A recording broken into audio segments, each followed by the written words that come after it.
Last year I travelled across the world to see what humans are doing in order to fight climate change. I have seen some of the world's greenest buildings, and in this video I'll show you exactly how these amazing architectural designs are able to save our planet.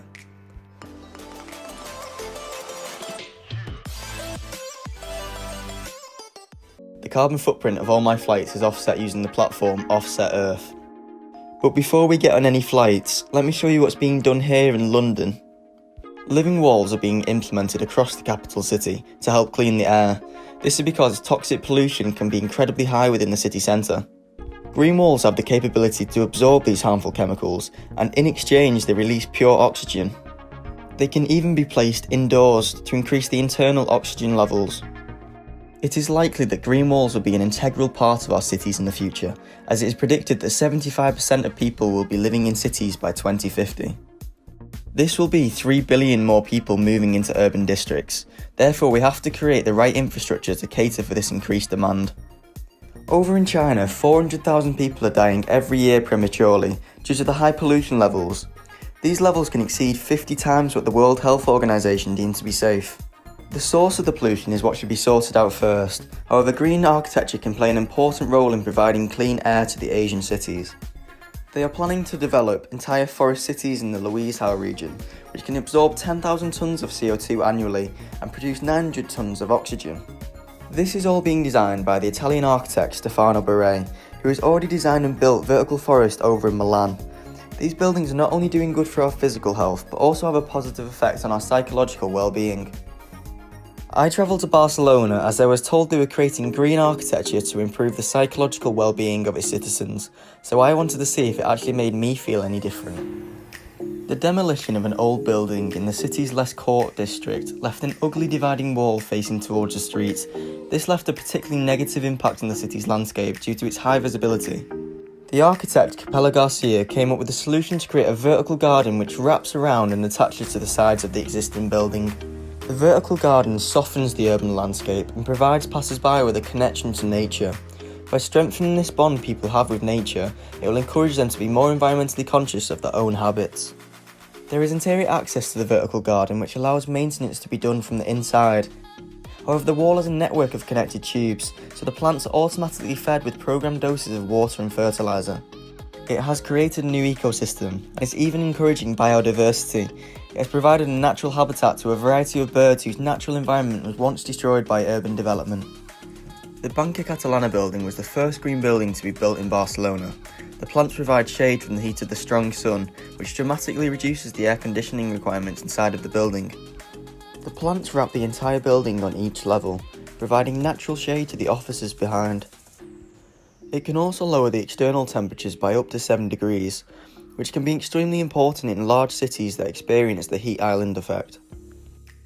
One city that experiences this effect in particular is Singapore, which sits right by the equator. This is a city that is taking green architecture to a whole new level. The city has one of the highest population densities in the world. However, before the 19th century it was covered in lush rainforest, and the only inhabitants were animals who had perfectly adapted to the hot, humid climate. In the 19th century, mass deforestation occurred, and trees were replaced with concrete, leading to the average temperature of the region to rise dramatically. However, in recent years there has been a resurgence of greenery within the city.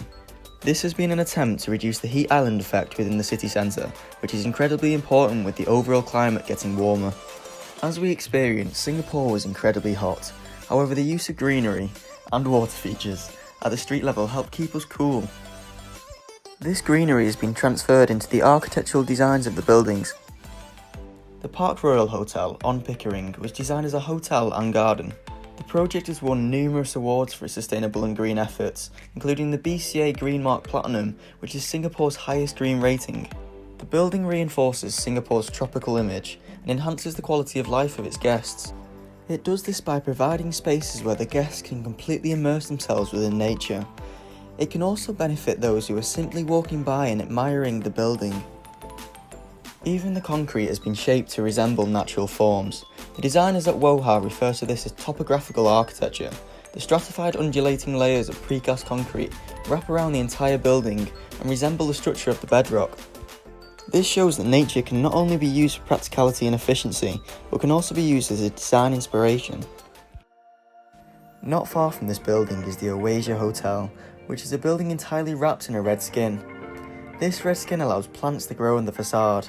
In total, the building hosts 54 species of plants and trees, which help improve the biodiversity within the city. The 190-metre tall building has large sections cut out, which break up the facade and allow cross-ventilation into the building. These garden spaces act as mini oases in the centre of the busy business district. Overall, the green facade totals over 25,000 square metres, and the plot of land the building sits on is only 2,500 square metres. This means the building achieves an overall greenery replacement of more than 10 times the site area. This will help address the huge loss of green spaces within the urban city centre. Like other living facades, it works as an enormous lung, which generates oxygen and absorbs CO2. It is also able to filter out dust, fumes and pollution from the air. The most famous tourist attraction within Singapore is the super trees within the gardens by the bay. The man-made structures are designed to emulate the biological behaviour of trees. At their trunks are information plaques which teach the public on the importance of trees for our survival. The 18 super trees within the gardens incorporate technologies such as cooling channels, which help moderate the temperature of the surrounding environment. They also hold photovoltaics to harvest energy for the evening light show. Ultimately, Singapore showcases fantastic examples of green architecture. However, it has been blessed with a climate which allows for plants to grow rapidly. Over in Hamburg, Germany, they are taking a more scientific approach to green architecture. They are using algae and the process of photosynthesis to turn the sun's energy into fuel. The algae rapidly grows within the glass panels. It is then extracted and put into a bioconverter, which turns the algae into biomass. This biomass can then be used for a number of things. It can be a source of food for humans or animals, and it can even power cars, but the main purpose is to create electricity and heat for the people living in the building. Whilst we were there, we were told the process was actually producing so much energy that it can offer electricity to the surrounding buildings too. Finally, my favourite green building that I visited on my travels was in Copenhagen, Denmark. Here they are engaging the public directly with the energy sector. This has been achieved by placing a ski slope on top of the cleanest waste energy power plant in the world. We took the glass lift to the top, which showed us inside the factory where 440,000 tonnes of waste is being converted into clean energy annually. Once you reach the top, you see the toxin-free steam being released, which is said to be as fresh as mountain air. You then see the start of one of the world's largest artificial ski slopes. This building has shown that creating a sustainable future doesn't have to be limiting. It can actually make our lives more enjoyable. The architect 𝙤𝙧𝙚𝙤𝙤 hopes that this project will inspire those across the world to create architecture that can be both fun and save the environment. Green architecture does propose some problems, however all of which have solutions. It can lead to additional costs of construction, but in the long term it can save a lot of money due to the greatly reduced air conditioning. Vegetation also adds more weight to the structure, however if incorporated in the original designs, this shouldn't be an issue.